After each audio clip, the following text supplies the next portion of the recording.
ay naging former governor of Negros, si Rafael Lacson.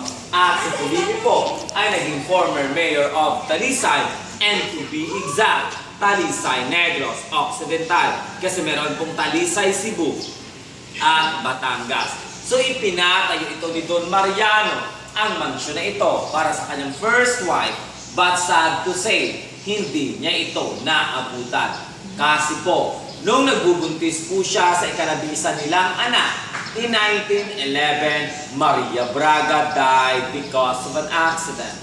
As far as I know, nadula sa bathroom. Yun lang, tapos patay na siya. So tinawagan ng doktor. 4 days pa bago dumating ang doktor, and they use horse-drawn carriage or kalisa para sunduin ng doktor. Maniwala po kayo kung saan galing ang doktor. Maniwala nga sana kung galing pa ito ng Maynila. Kaso sa Silay lang, where the airports. Kaso dati walang main road. 2 days na paikot-ikot papuntang Silay, and 2 days din pabalik-balik dito. So kung ganun katagal yung doktor, pagdating nila, obviously, patay si Maria Braga. Pati yung batang sa loob ng sinapupunan niya.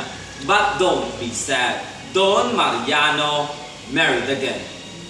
A lady of Talisay named Concepcion Diaz. So hindi siya nakontento sa 10 niyang anak. Dinagdagan niya pa po ito ng 3. So all in all, Don Mariano had 13 children. And by the way, this is the original pictures of family Lacson. Eto po si Don Mariano. Kaya pala, ng 13, ang gwapo, di ba? And